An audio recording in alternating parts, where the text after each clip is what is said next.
The sun was just starting to peek over the horizon, casting a soft, golden hue on the quiet airport terminal. It was the kind of morning that felt calm, untouched by the chaos of the day to come. Ibrahim Traoré stood by gate 37, hands in his pockets, blending seamlessly with the crowd. He wore no suit, carried no briefcase, and had no entourage trailing behind him. To the passing eye, he was just another traveler, quiet, unassuming, and ready to board his flight. But this man was no ordinary passenger. He was the President of Burkina Faso, a leader who believed in humility over pomp, actions over appearances. Inside the terminal, the air was crisp, almost serene, as passengers moved through the usual motions of travel. Security announcements played softly in the background, and the faint aroma of freshly brewed coffee lingered. Traoré didn't seek attention. He never did. To him, power wasn't something to flaunt, but a responsibility to bear quietly. This trip back from a diplomatic meeting in Europe was no different. There were no flashing cameras, no formal fanfare. It was just him, calm, grounded, and eager to return to the red soil of home. Little did he know, this flight would become a story the world would never forget. Not far from Ibrahim Traoré's quiet corner stood a man whose presence couldn't have been more different. The French CEO, a tall figure with a crisp suit and polished shoes, exuded an air of entitlement. His name was whispered among the airline staff, a powerful executive traveling to Burkina Faso for business. He didn't wait in line like the others. He stood at the gate, tapping his foot impatiently. His assistants flitted around him like anxious moths, ensuring everything was perfect.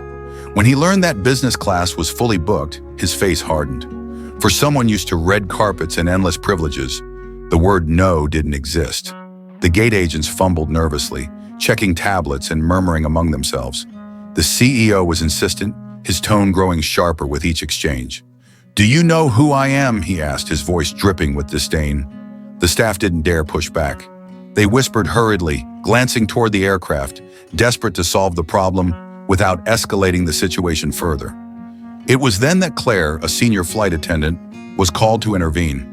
Claire walked onto the plane with purpose. Her sharp eyes scanned the business class cabin, searching for a solution. When her gaze landed on Ibrahim Traoré, she paused. To her, he didn't look like the typical business class passenger. A simple hoodie, no flashy accessories, and a calm demeanor. It all seemed out of place. Leaning toward a colleague, she whispered, "Probably a mistake." With a forced smile, she approached him. "Excuse me, sir," Claire said, her tone polite but firm. "May I see your boarding pass?" Traoré handed it to her without hesitation, still calm, still composed. She studied it carefully, her brow furrowing. The seat number was correct, but something didn't sit right with her.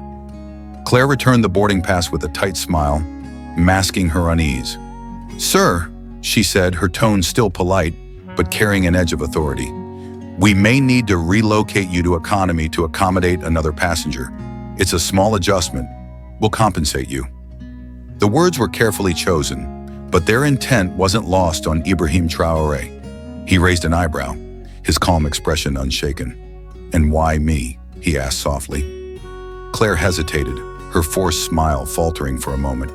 "No reason," she replied, quickly regaining her composure. "Just an operational necessity." Traoré leaned back in his seat, meeting her gaze without flinching. "I'll remain where I am," he said firmly. Claire froze. She wasn't used to this, especially not from a man who, in her eyes, didn't fit the mold of a business-class passenger. Her pride bruised, she straightened and repeated her request, this time with a sharper tone. "Sir, I insist.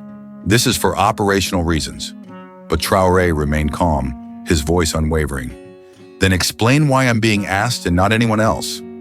The question hung in the air like a challenge, drawing the attention of nearby passengers. Newspapers lowered, laptops paused mid-typing, and all eyes turned toward the unfolding scene. Unnerved, Claire pivoted and walked briskly toward the cockpit. Moments later, she returned with a plan. This time, she bypassed Traoré entirely, targeting another passenger, a young African man seated a few rows back. The man looked confused as Claire explained without much clarity that his seat was needed. When he hesitated, Traoré's voice cut through the tension like a blade. "Enough!" The word was calm but carried the weight of authority. Claire turned, startled by the sudden interjection. Traoré stood, his figure steady, his eyes unyielding. "You are making decisions based on skin, not tickets. That is called discrimination." Claire's cheeks flushed as the cabin fell into a heavy silence. "Sir, please sit down. Don't cause a scene," she said, her voice trembling slightly. Traoré held her gaze for a long moment before calmly taking his seat. The passengers exchanged uneasy glances, the air thick with discomfort. Claire walked away, muttering something under her breath in French. Traoré didn't react. He simply sat back, watching, waiting. The storm was building, and everyone in that cabin could feel it. As the plane descended toward Ouagadougou, the tension from earlier seemed to settle, replaced by the usual hum of landing preparations. Claire moved through the aisle with her clipboard, her demeanor now calm, though her earlier frustration still lingered.